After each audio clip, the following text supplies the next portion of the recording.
Es viernes de 7 días y como siempre traemos aquí los mejores trabajos que se publican a lo largo de la semana, entrevistas, investigaciones, reportajes, todo esto. Vamos a ir hablando lo que se trabajó a lo largo de una semana con mucha grilla política, Álvaro Delgado.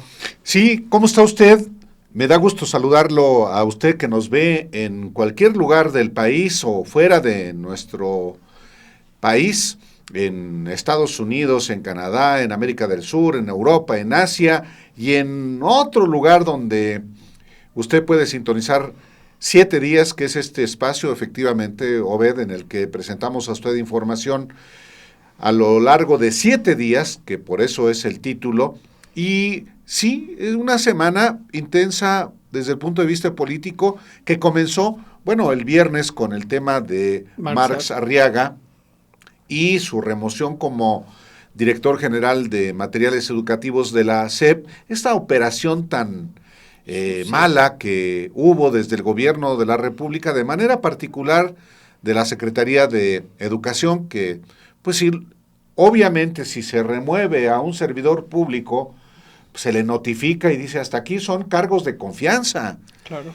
Pero bueno, eso fue por una parte lo que sí marcó la semana, pero también pues hay en el curso de la semana que cierra hoy con otro asunto también político que no es directamente de México, pero tiene repercusiones, que es el caso de la Corte Suprema de Estados Unidos, que le da un mandarriazo a Donald Trump. Así es. En términos de que no tenía facultades para imponer aranceles. No es el tema el de 7 días, el día de hoy, pero pues es parte de lo que esta semana intensa desde el punto de vista político ha ocurrido, Obed. Sí, y uno de los temas también que se tocan, del cual ustedes entrevistan ustedes, tú Álvaro y Alejandro Páez, entrevistan en esta semana a Raquel Buenrostro, la secretaria anticorrupción y de buen gobierno, es en relación a lo que se anuncia con respecto a estas pensiones doradas que se dieron a funcionarios, a exfuncionarios más bien de confianza, que se desempeñaron en distintas paraestatales, entidades financieras y otro tipo de instituciones, en las cuales decía la presidenta y la secretaria de Anticorrupción y Buen Gobierno, Raquel Buenrostro, en algunos casos se les daban una pensión de $1,000,000 mensuales, en otros casos 700,000 pesos mensuales. Hablaban de distintas dependencias o paraestatales Luz y Fuerza, que cuando se disuelven este golpe allá de Felipe Calderón, dice que en ese acomodo se utilizaron esta situación para brindar estas pensiones, pero también mencionan a Pemex, a la Comisión Federal de Electricidad, a otras instituciones, y entre esos nombres se recuerda, Álvaro, un episodio que estoy muy seguro que tú tienes en la mente. Es este episodio que hoy habla la presidenta, bueno, confirma que entre estos pensionados se encontraba el ángel, José el ángel de la dependencia. José Gurría, ¿no? Que es uno de los artífices de la campaña también de Xóchitl Gálvez, del punto de vista económico, y quien en el 99, me recordabas, es Ebrard, en el que ya daba desde en cuenta de esta pensión. Mira, es efectivamente, el tema de las pensiones doradas es un tema que está perfectamente asociado al PRI. Sí. El PRI, en los gobiernos del PRI, los servidores públicos se hacían millonarios, no solo por lo que robaban los que robaban, sino los enormes ingresos que tenían como servidores públicos desde el punto de vista legal. Sueldos altos que continuaron en los gobiernos del PAN y pensiones que obtenían a veces solamente por trabajar unos cuantos años. Hoy y antes un trabajador pues había que pues, trabajar la mayor parte de su vida para obtener una pensión. La mayoría de las pensiones hasta la fecha son raquíticas, las del IMSS, las del ISSSTE, las de los sistemas pensionarios de los estados. Pero siempre la alta burocracia disfrutó de altas pensiones, a veces solamente por servir pues unos cuantos años, como en el Banco de México, por ejemplo, como es el caso de Ernesto Zedillo. Que reformó las pensiones para que una generación no pudiera tener un digno retiro. Él se aseguró Él se aseguró, él tiene una pensión del Banco de México. El caso de José Ángel Gurría siempre ha sido motivo de escándalo. No es una novedad que ahora se conozca que este exsecretario de Hacienda ha disfrutado de una pensión. La disfrutaba desde el gobierno de Zedillo. Y en efecto, en 1999, es el antecedente, Marcelo Ebrard, que era diputado, que había llegado por el Partido Verde y que se hizo independiente, fue quien reveló en la tribuna de la Cámara de Diputados esta pensión de José Ángel Gurría, una de tantas, y se generó un escándalo. Pero Gurría no es el único, hay muchos más. Entonces, ahora que el gobierno de la República, y de manera particular la titular del Ejecutivo, Claudia Sheinbaum, anuncia que enviará al Senado una reforma constitucional para acabar con las pensiones doradas de la alta burocracia, obviamente se recuerda el caso de Gurría y de otros como el último regente del entonces Distrito Federal, Espinosa Villarreal, que también tuvo una muy jugosa pensión, tiene una muy jugosa pensión de Nacional Financiera. Entonces, hay abusos al por mayor y hay, como lo decía la propia presidenta Claudia Sheinbaum y la secretaria anticorrupción y de buen gobierno Raquel Buenrostro, hay muchísimas pensiones, inclusive de 1 millón de pesos al mes. Una aberración. Imagina, 12 millones de pesos al año en ese caso. Ya desde entonces, por ejemplo, en el caso de Gurría, decía Ebrard en ese entonces que era una de pensión de 127,000.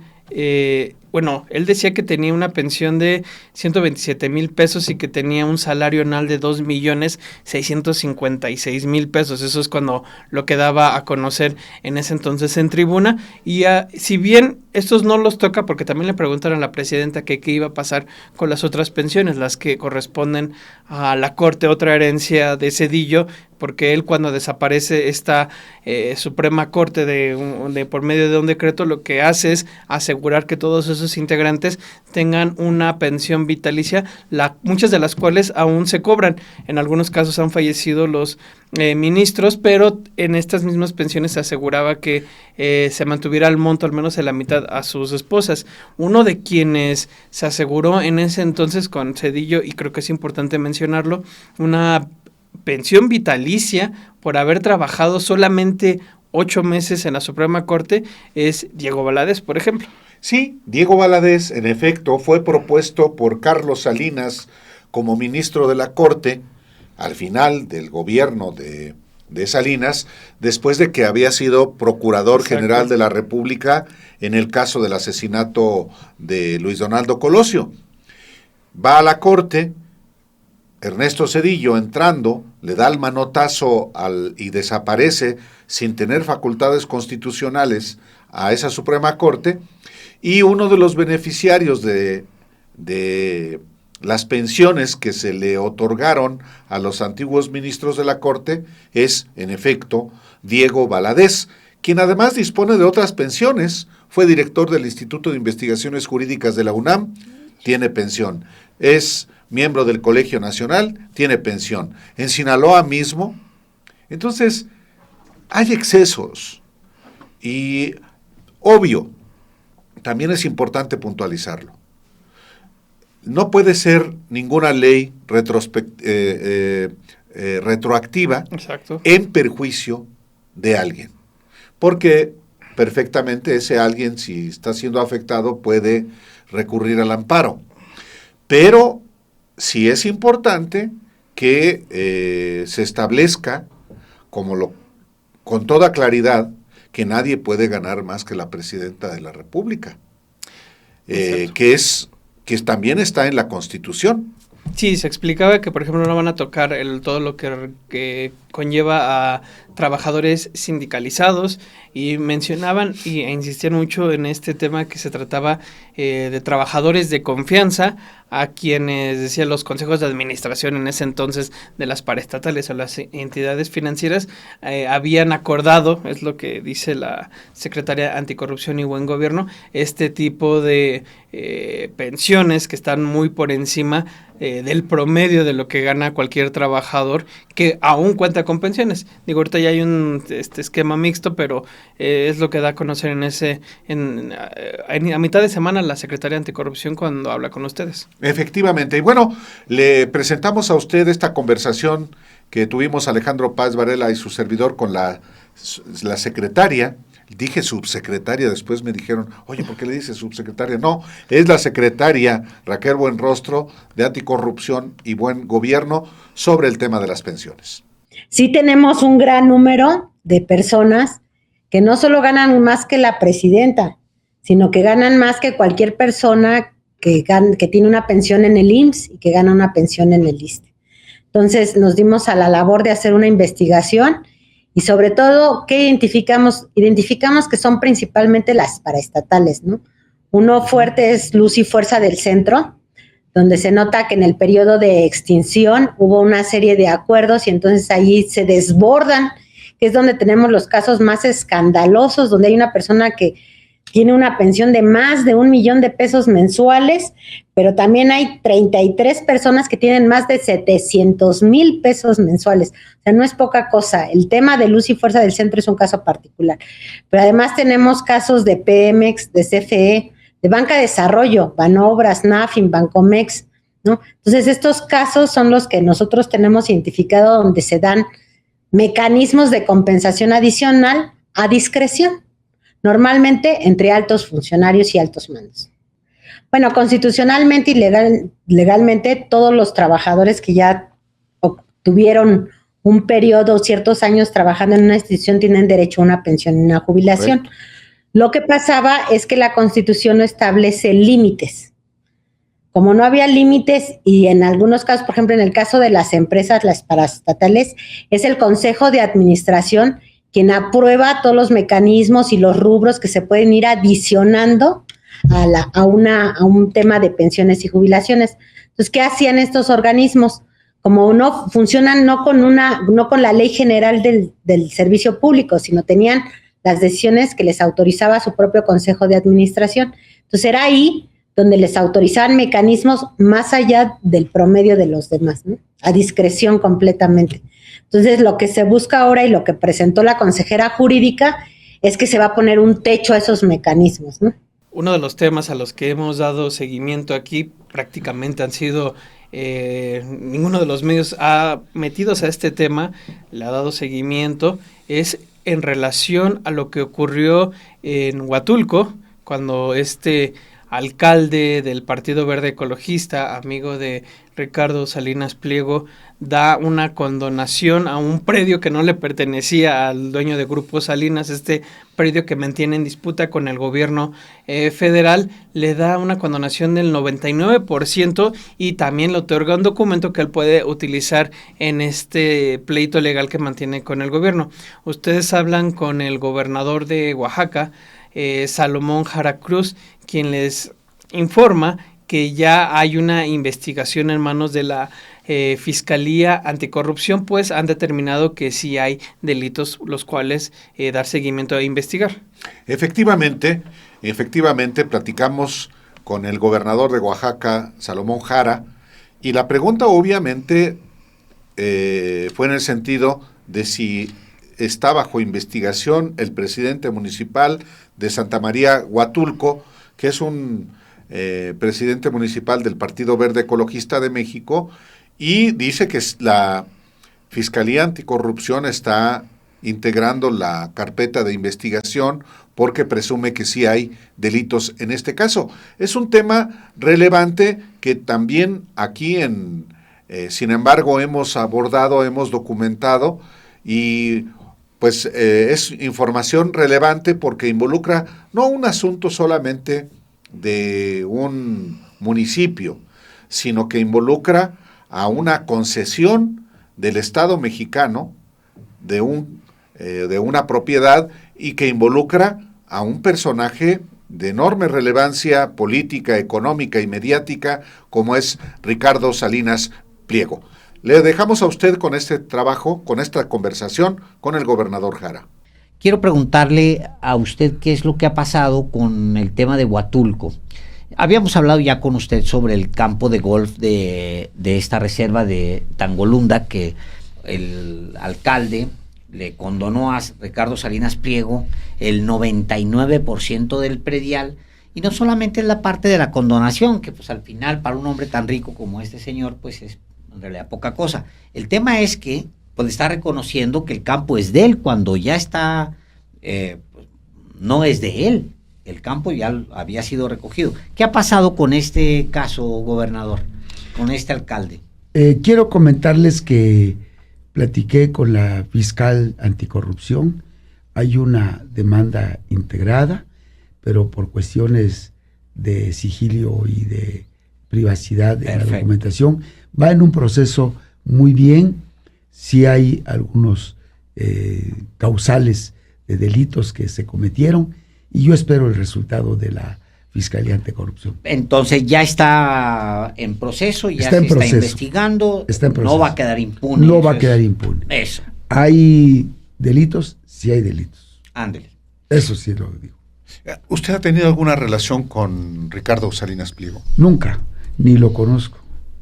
El viernes, igual ahí, sin embargo, fue de los primeros espacios en donde entrevistaron prácticamente a las primeras entrevistas que concedió Marx Arriaga, cuando informó que había sido separado de sus funciones dentro de la Secretaría de Educación Pública. Él sostenía en ese momento que las diferencias se debieron a cambios que le fueron requeridos, solicitados por la subsecretaria de Educación Básica, Angélica Noemí Juárez Pérez, quien le había requerido hacer una serie de cambios. Él afirmaba que las órdenes era para retirar de los libros de texto, por ejemplo, menciones a la guerra sucia y a otros casos que se habían luchado por meter.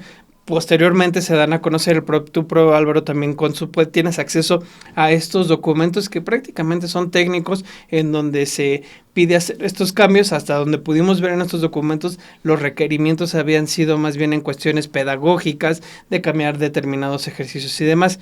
Se da esta situación que inicia el viernes.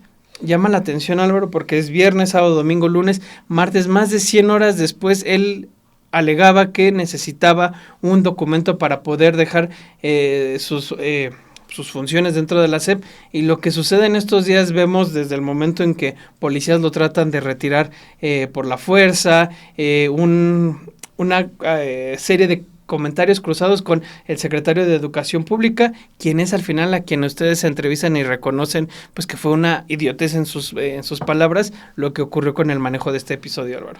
Sí, Mario Delgado, secretario de Educación Pública, efectivamente dice que no fue un error, fue una estupidez la manera en que se operó la remoción de Marx Arriaga como director general de materiales educativos de la SEP. Sí, fue una torpeza inaudita que, pues para despedir a un servidor público, pues se lo hubieran notificado. Aquí está, ya entra, está usted despedido con fecha del 16 de febrero, y el servidor público que es de confianza, pues pueden conformarse, sí, pero son cargos en los que así es, se remueven y ni modo. El problema fue la manera en que se operó el asunto. Sí, no fue de la manera más limpia, sobre todo cuando desde un inicio, a mí me llamó mucho la atención, eso se los dice a ustedes, Marx Arriaga, el viernes en la tarde. Yo lo único que estoy requiriendo es que se haga conforme a la norma, se me otorgue un oficio en el que diga mi separación y ya.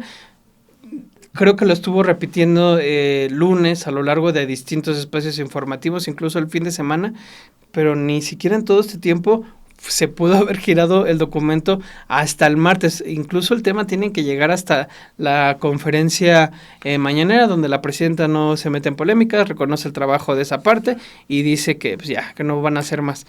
Pero nuevamente van a tener que tratar temas que se pudieron haber resuelto de una manera administrativa ya.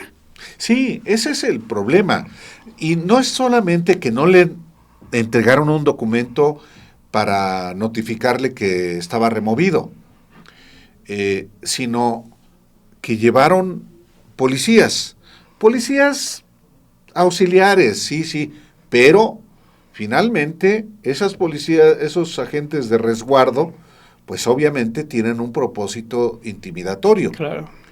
Y eso no es solamente la torpeza es que se videograbó la acción de un funcionario de la unidad jurídica de la SEP, prácticamente diciendo, pues, váyase.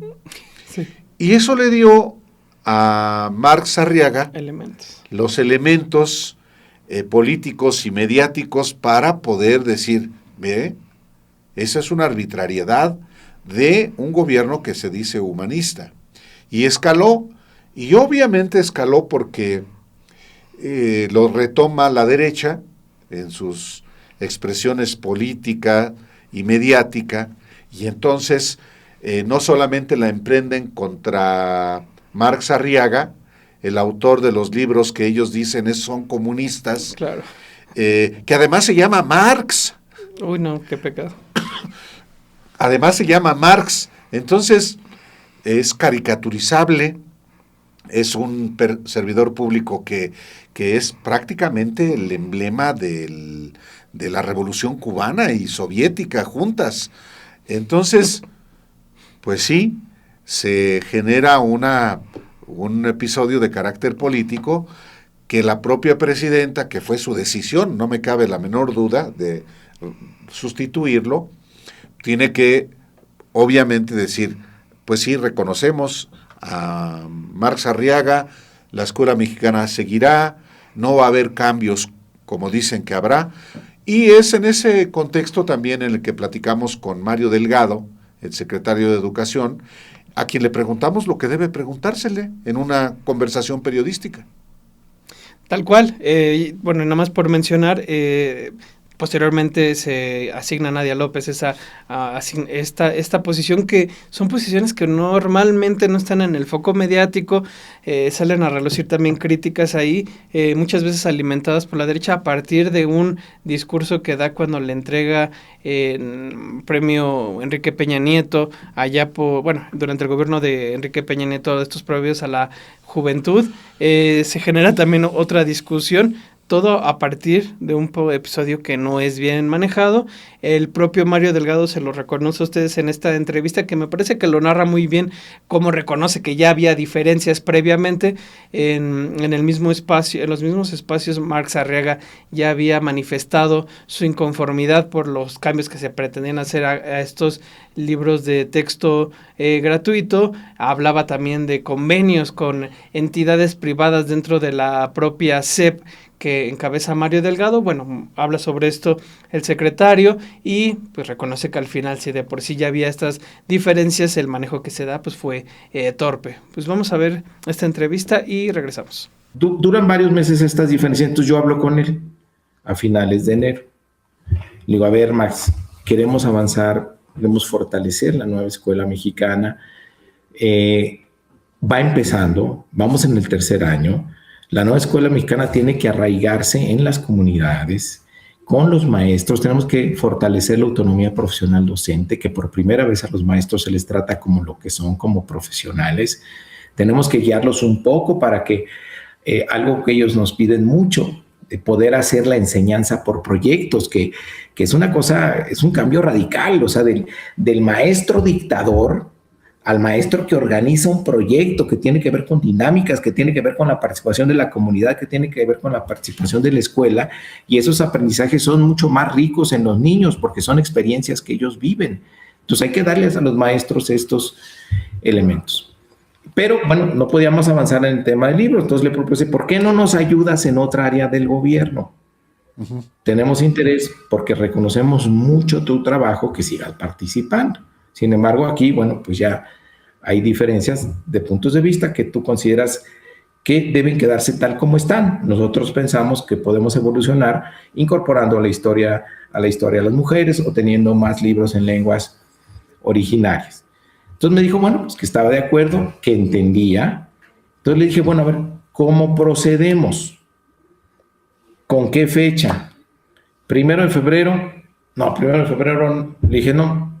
Me dice, cuando quieras. Dije, no, es muy pronto, no tenemos prisa en realidad. ¿Qué te parece 2 semanas? 15 de febrero, para que tengas tiempo tú de organizarte. Sí, está bien, 15 de febrero. 15 de febrero estamos, sale, 15 de febrero. ¿Cómo procedemos? Y dice, bueno, pues procede, pues como yo hago con mis cambios en mis áreas. Pues entra uno, sale el otro. ¿Sí? ¿Presentarías tu renuncia? Me dice, no, porque yo tengo que consultar si renuncio o no. ¿Ok? En caso de que el 15 de febrero tú no hayas presentado renuncia, ¿desocupamos la plaza? Sí, adelante, sin ningún problema. Entonces, el 15, si no, procedemos a hacer un nuevo nombramiento. ¿Estamos de acuerdo? Sí, sin ningún problema. Bueno, en eso nos quedamos.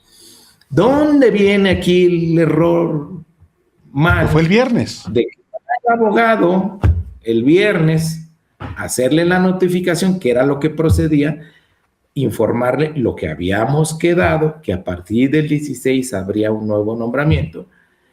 Y este hombre, no sé cómo se le ocurre pedir que lo acompañen 2 personas de resguardo. ¿Qué necesidad? Ninguna. No debe prevalecer ese trato en compañeros y obviamente pues hay indignación. Yo, no sabes el coraje que me dio estar yo en mi oficina y me pasan esas imágenes. Y yo, bueno, primero, ¿quién es este tipo y cómo se le ocurrió pedir eso?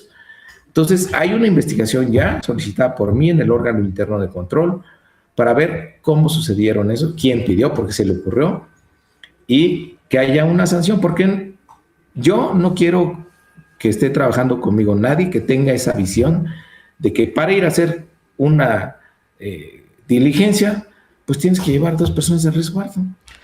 Estados Unidos es el principal abastecedor de armas a México o a los grupos criminales de México que matan, que hieren, que han hecho de nuestro país un reguero de sangre.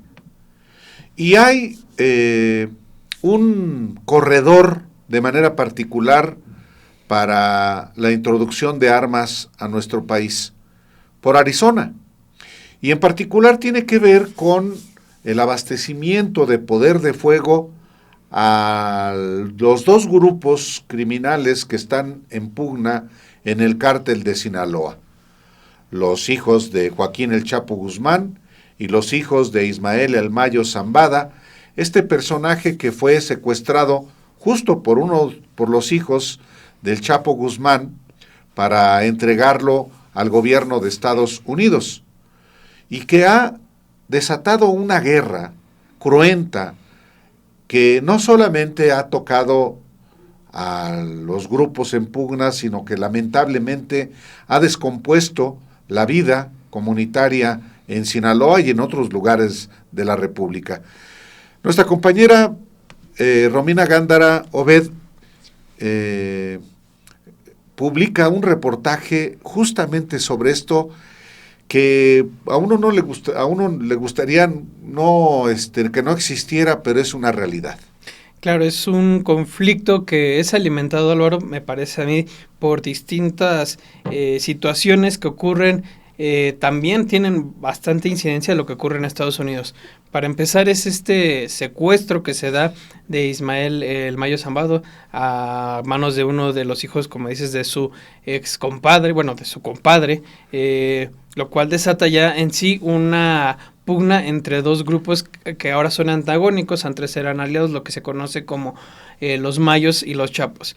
Digo Estados Unidos porque al final quien termina beneficiado de este secuestro pues son los Estados Unidos, en donde es presentado de manera ilegal el Mayo Zambada, y ahorita ya está enfrentando un proceso. Eso en primera parte.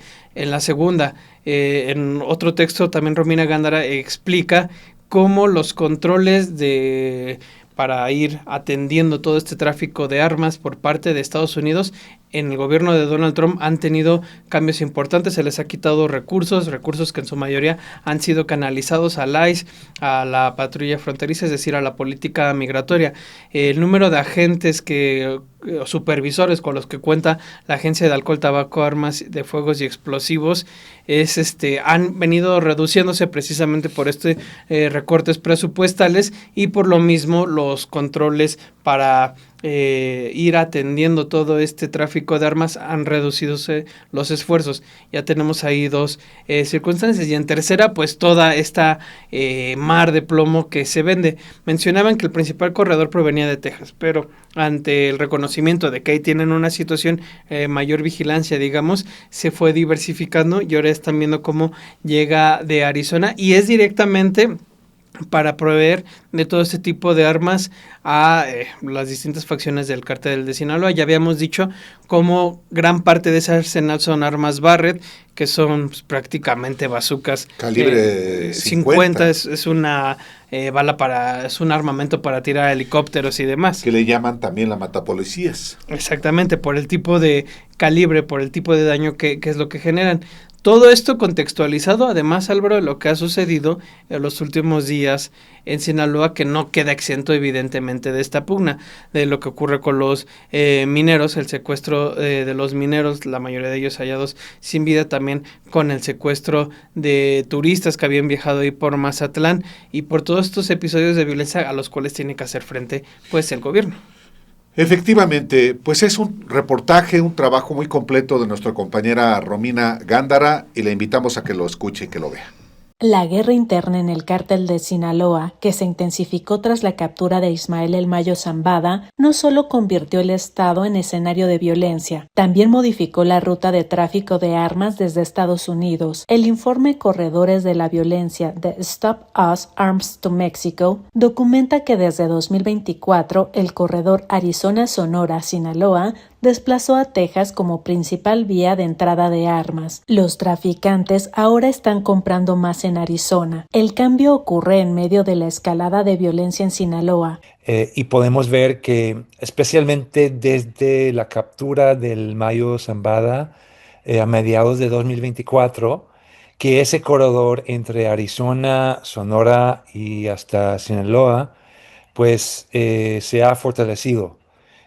Los traficantes están escogiendo Arizona como un lugar preferido para comprar sus armas. Y Arizona tiene un mercado de armas enorme, tiene cientos y cientos de armerías y leyes que son muy permisivas para comprar esas armas. Así que se puede comprar rifles de calibre 50, que se puede comprar AR-15, cuerno de chivo, de todo tipo de arma fácilmente y en cantidades. Y claro, antes el lugar preferido era Texas, y se confiscaron muchas más armas en Tamaulipas. Y eso se debe a las dinámicas del mercado de los cárteles en cuanto a su armamento. El cártel del Golfo, los Zetas, estaban adquiriendo armas en Houston y en otros lugares en Texas, y era mucho más fácil llegar a Tamaulipas desde Texas. Ahora, con todo este conflicto armado en Sinaloa y Michoacán, es fácil ver que Arizona es el lugar preferido porque ese corredor es más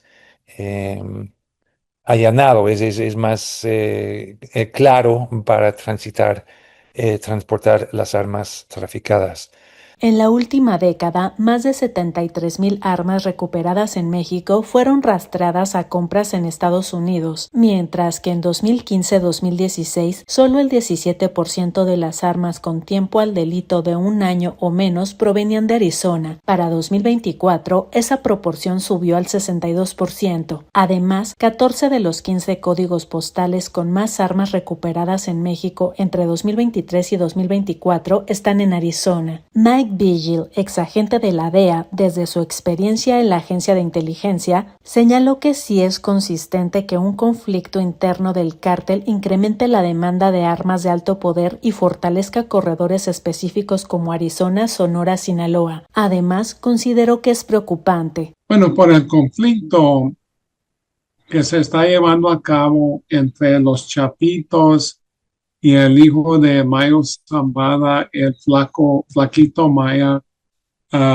se están cambiando las rutas simplemente porque el enfoque, no nomás de México, pero también de los Estados Unidos, es en la frontera con Texas y otros lugares para prevenir toda la violencia que está ocurriendo en Sinaloa, en Durango, en Chihuahua.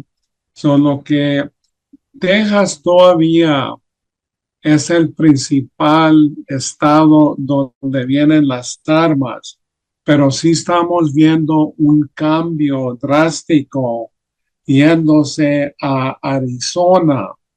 Y en Arizona, usted se acuerda de este operativo de alcohol, tabaco y armas de fuego que se llamó Rápido y Furioso, que causó muchos problemas y muchos individuos de los carteles estaban comprando armas en Arizona, llevándolos a México, y luego se cambió a Texas, pero ahora se está cambiando de nuevo al estado de Arizona.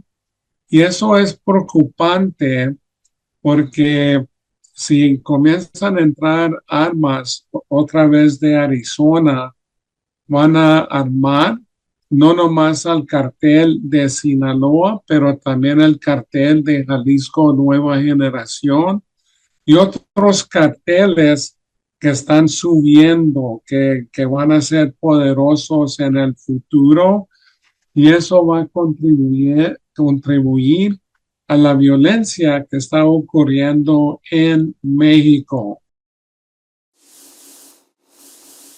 El fin de semana, Álvaro, se da a conocer que allá en Reino Unido se le concede asilo a Karime Macías Tubina, la ex esposa de Javier Duarte de Ochoa, exgobernador de Veracruz, que enfrenta un proceso, que está en prisión, enfrentando un proceso además que le acaba de abrir también la Fiscalía General de la República.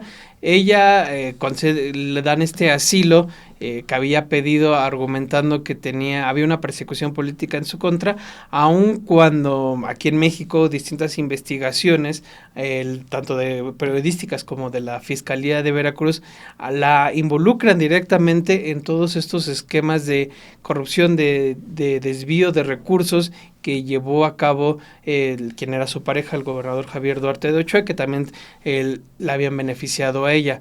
Recordemos que es en un cateo de la Fiscalía una de estas bodegas en donde se guardaban todas estas obras de arte y demás, que encuentran libretas en donde también la involucraban directamente en los esquemas de corrupción, pero donde también repetía constantemente esta frase de yo sí merezco abundancia, ¿no? Sí, estas expresiones de la mujer del exgobernador de Veracruz, preso por corrupción, pues es parte de la picaresca política de México, pero lo que esconde, lo que exhibe en realidad es grotesco. El uso de los recursos públicos de los veracruzanos en beneficio, en este caso, de una familia. Javier Duarte está preso, entre otros asuntos, por robarse el dinero de los veracruzanos, y su mujer, que huyó a Londres, pues está disfrutando de esos recursos. Ha recibido ya el asilo político del gobierno británico. ¿A partir de qué? A partir de que puede contratar abogados con dinero para que allá viva a todo dar. Parte de los excesos también de lo que pasa en nuestro país. Veracruz es un estado muy rico y muy saqueado también. Y entonces el caso de Javier Duarte de Ochoa y de su esposa Karime, pues sí, tiene que ver con eso. ¿Va a ser extraditada a México? Pues por lo pronto no. Yo confío en que la representación diplomática que está en el Reino Unido va a hacer sus labores. ¿Quién está, por cierto, allá como representante diplomático que va a poder? Alejandro Gertz Manero. No, ya se armó. No, vaya, lo que creo que va a ocurrir es que es curioso, coincide el otorgamiento del asilo político a Karime Macías con la llegada de Alejandro Gertz Manero como embajador de México ante el Reino Unido con sede en Londres. ¿Qué va a pasar? Pues no va a pasar absolutamente nada. La mejor garantía de que Karime Macías seguirá impune es Alejandro Gertz Manero. Tal cual, pues vamos a ver este trabajo que preparó nuestra compañera Nora Nancy Gaspar Recendis y volvemos. Karime Macías Tubilla, ex esposa de Javier Duarte, exgobernador de Veracruz, quien está acusada por presunto daño patrimonial contra esa entidad por 112 millones de pesos, recursos que habría desviado a 6 empresas fantasmas mientras estuvo al frente del Sistema Estatal para el Desarrollo Integral de la Familia, logró evitar su extradición a México gracias a que Reino Unido le concedió asilo político, pese a que en 2022 la Corte de Magistrados de Westminster había aceptado extraditar a Macías. Su defensa presentó varios recursos para defenderla, argumentando que el proceso estuvo viciado. Por ello, el Ministerio del Interior del Reino Unido determinó concederle el asilo político a Macías, con lo que evitará ser extraditada a México para responder ante la justicia por el presunto fraude millonario cuando estuvo al frente del DIF en Veracruz. Karime y Javier se conocieron en su etapa universitaria, gracias a amigos en común, especialmente a Moisés Mansur, quien fue señalado de fungir como prestanombres del exgobernador de Veracruz. La pareja se casó en 1999. Sin embargo, en mayo de 2019, Macías presentó una demanda de divorcio para separarse de Javier Duarte, misma que fue aceptada sin condiciones por el exgobernador y se consumó en octubre del mismo año. Fue el 29 de octubre de 2019 cuando la ex primera dama estatal fue detenida en Londres,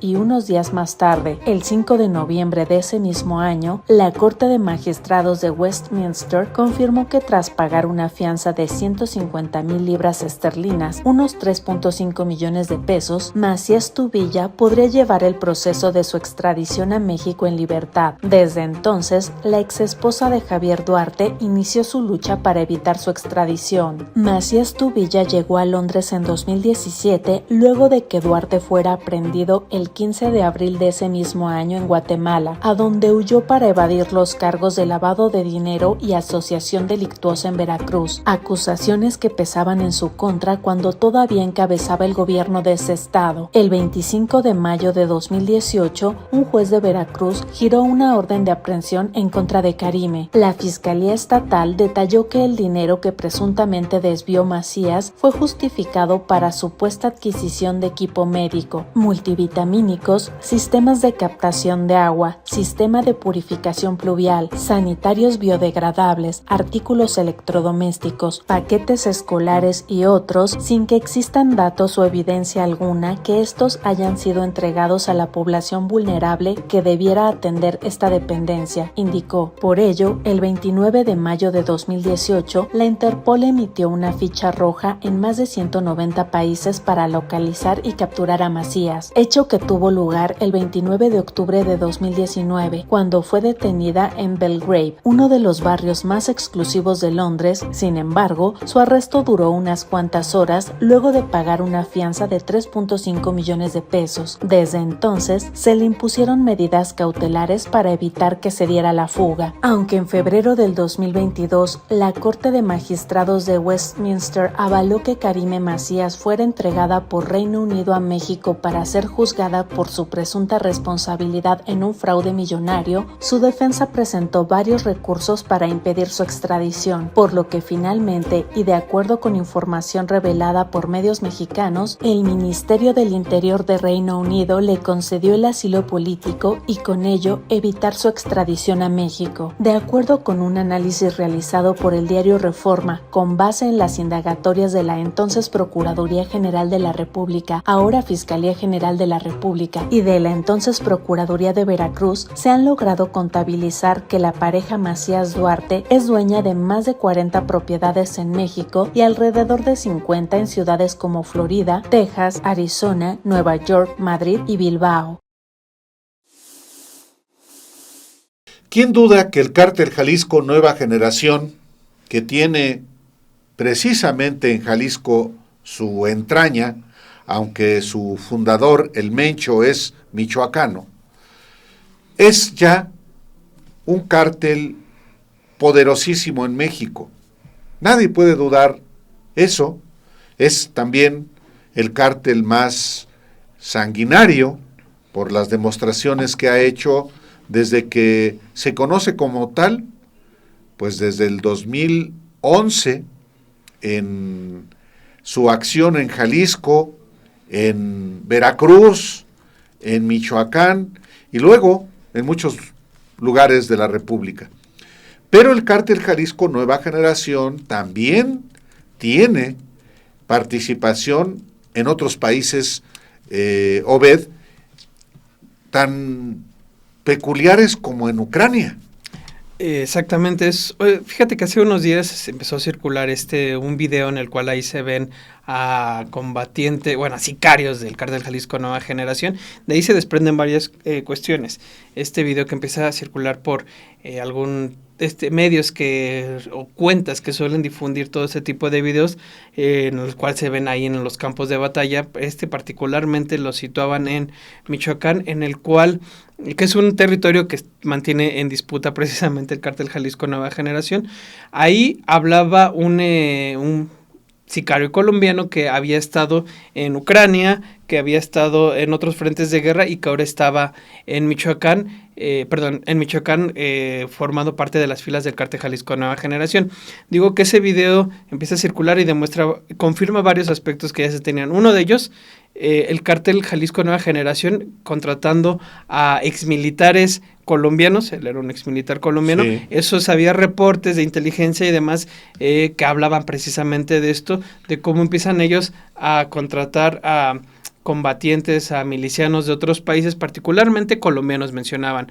No es algo nuevo, recordemos que caiviles ya habían sido contratados por los Zetas, maras salvatruchas habían sido identificados dentro del cártel de Sinaloa. Son cuestiones que ya se tenía registro de ello. Eso en una primera parte. Otra, informes de inteligencia, Álvaro, tienen muy identificado cómo miembros del Cártel de Jalisco fueron allá al frente de guerra en Ucrania para empezar a entrenarse en el manejo de drones explosivos precisamente para hacer la guerra. Eso lo tenían muy identificado. Incluso el gobierno ruso en su momento llegó a reclamar que Ucrania estaba reclutando precisamente narcotraficantes mexicanos y colombianos para este frente de guerra. El video simple y sencillamente estaría confirmando lo que inteligencia servicios de inteligencia mexicanos y rusos y estadounidenses ya habían advertido previamente.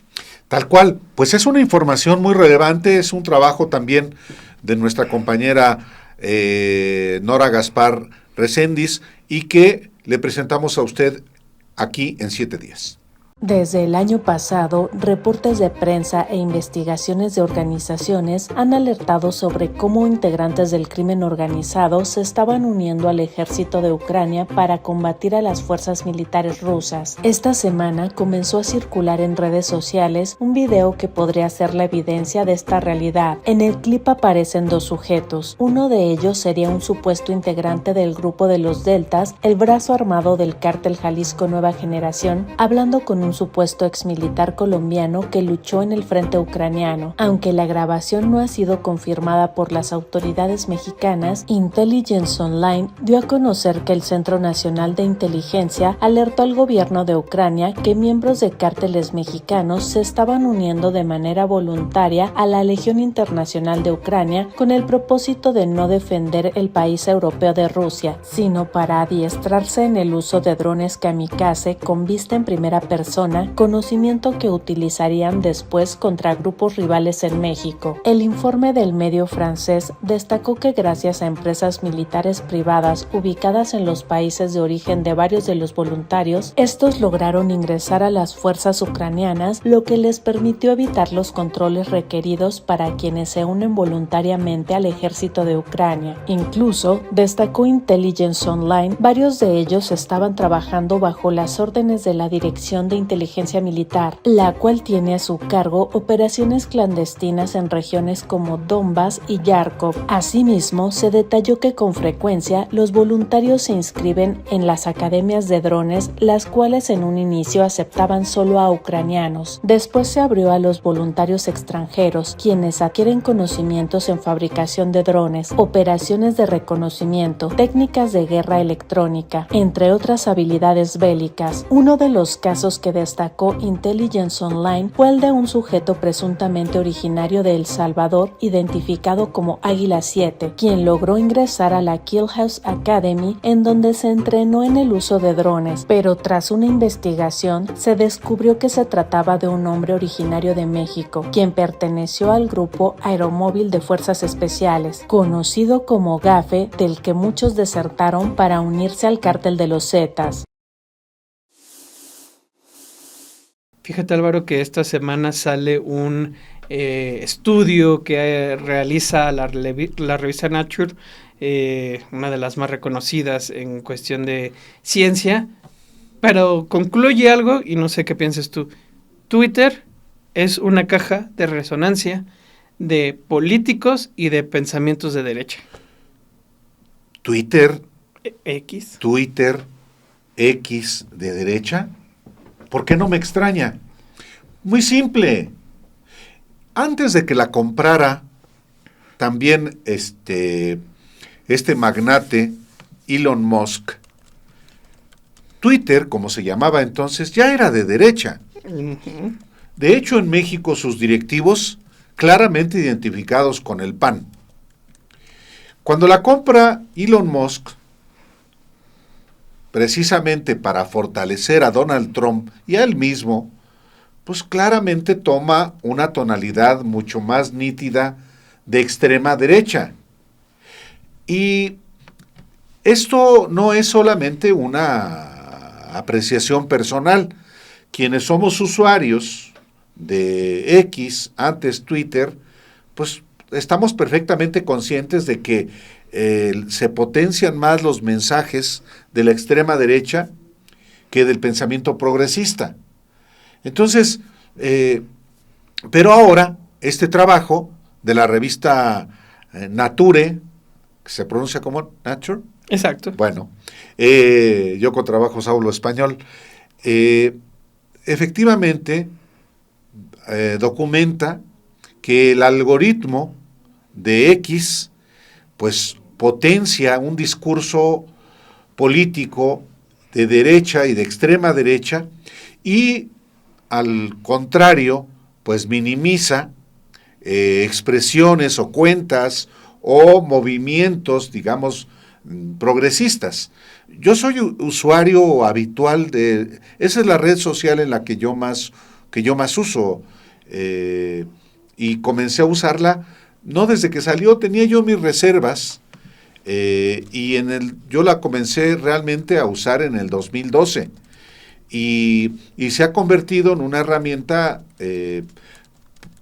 para difundir información y obviamente también para dar mis puntos de vista.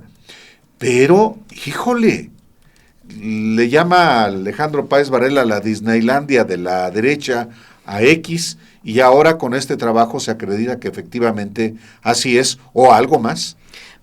Tal cual, este es un estudio que empiezan a analizar cómo se va alimentando este feed a partir del algoritmo que coloca Elon Musk. Lo que identifican precisamente es cómo se le da prioridad a políticos de derecha, a mensajes de derecha, pero no solo eso, Álvaro, también oculta, por ejemplo, a los medios tradicionales, New York Times, todo eso, o sea, a la prensa tradicional, y se opta por darle mayor difusión a todas estas teorías conspirativas, ¿sí?, a esta información no confirmada, a noticias falsas. Es decir, si alguien se ha percatado, pues sí, ya lo confirma esta publicación que empieza a indagar sobre eso a partir de un importante número de publicaciones para concluir cuál es el manejo que tiene. Y lo realmente peligroso de una herramienta como es X es que en efecto no solo le da mayor preferencia a un pensamiento de derecha, sino a las teorías de la conspiración y a la información falsa, que también muchas veces se genera con inteligencia artificial. Entonces, uno lo que tiene que tener como usuario de esa red social es mucha cautela, mucha serenidad para observar lo que se mueve y para no compartirlo. Entonces, digo, estamos en una época en la que la usurpación de identidad es parte también de los fenómenos comunicacionales. Pues no hace mucho, perdón que hable de mí, pero pues es el caso que me consta. En YouTube se abrió una cuenta usando mi rostro, usando mi voz y difundiendo cosas que yo no dije. Y esto es fabricado con inteligencia artificial. Bueno, también se comparten muchos materiales falsos o manipulados en la red social X. Y hay que tener, muchísimo cuidado con esto. Sí, incluso hasta hay personas que arroban a Grok para darse certeza de si la información dice es verdadero o no, pero también ya se ha comprobado que Grok es una inteligencia artificial que hace eco también de pensamientos racistas, que incluso ha asusado, Álvaro, para cometer crímenes en referencia a esta inteligencia artificial, dando prácticamente en algunos casos en Estados Unidos una serie de pasos para atacar a políticos demócratas, lo cual es una polémica aparte, pero que también es muy, muy, muy importante. Pues vamos a ver este video, Álvaro, y regresamos a despedirnos. Un experimento publicado en la revista Nature ha reabierto el debate sobre el poder real que tienen las redes sociales para influir en lo que pensamos. La investigación apunta directamente a X, antes Twitter, propiedad de Elon Musk, y muestra que su sistema de recomendaciones no es neutral. Está diseñado de tal forma que favorece las posturas de derecha y silencia a los medios de comunicación tradicionales. Durante años, se pensó que los algoritmos tenían un efecto limitado. Sin embargo, este nuevo estudio realizado por German Gutiérrez, Roland Hudler, Philippine Whitmer y Ekaterina Suravskaya revela que la receta de X tiene un sesgo claro. Según los autores, el algoritmo promueve activamente el contenido conservador y degrada o esconde las noticias de medios informativos con estándares periodísticos. Lo más inquietante del estudio es lo que los científicos llaman efecto persistente. Los investigadores dividieron a un grupo de usuarios en dos. A unos les mostraron el muro en orden de tiempo, lo más reciente arriba, y a otros el muro para ti, manejado por el algoritmo. 7 semanas después, quienes usaron el algoritmo no solo consumieron más contenido, sino que sus opiniones se movieron hacia posturas más conservadoras. Incluso si un usuario decide apagar el algoritmo después, el daño ya está hecho.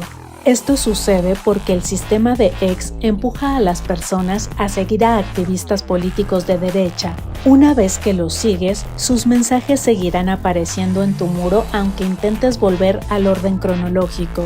El algoritmo no te cambia de partido de la noche a la mañana, pero sí moldea tus prioridades y tu percepción sobre temas delicados como la justicia o la guerra. En México, por ejemplo, diversos análisis han señalado que grupos de oposición y sectores de la derecha han aprovechado a X para propagar campañas basadas en la desinformación y el odio. Investigaciones académicas advierten que en la esfera digital mexicana se han consolidado comunidades que utilizan un lenguaje agresivo y clasista. El objetivo no es solo criticar al gobierno, sino deshumanizar a quienes lo apoyan. Estas estrategias se basan en viralización de etiquetas, hashtags. Etiquetas como narcopresidenta son impulsadas para dominar la conversación pública a través de la hostilidad. Granjas de bots, el uso de cuentas automatizadas para amplificar noticias falsas y crear una falsa sensación de consenso o miedo. Ataques personales, el uso de insultos, frecuentemente misóginos o racistas, para silenciar a voces críticas o disidentes. En última instancia, el algoritmo de X en México premia el contenido que genera reacciones viscerales. Al privilegiar la confrontación sobre el diálogo, la plataforma se ha convertido en una arena donde los discursos más extremistas reciben una visibilidad desproporcionada, alimentando un ciclo de odio que ya no se queda solo en Internet. De esta manera, le agradecemos a usted que nos haya acompañado en 7 días con los materiales que hemos publicado en Sin embargo MX y en Sin embargo al aire sobre temas relevantes según nuestro punto de vista. Son temas chismosos. Fue una de semana punta a punta. Tal cual. Entonces, puede buscar toda esta información, recuerde siempre en sinembargo.mx, estos y muchos más temas, como lo que comentaba Álvaro Delgado en un inicio sobre lo que ocurre con la Corte Suprema de Estados Unidos. Ahí les seguiremos dando seguimiento a este, a otros temas. Suscríbase al canal de Sin embargo al aire, si no lo ha hecho, lo invitamos a hacerlo para que pueda ver más como este programa y deje su like. Claro, y salud, ya es viernes. Salud.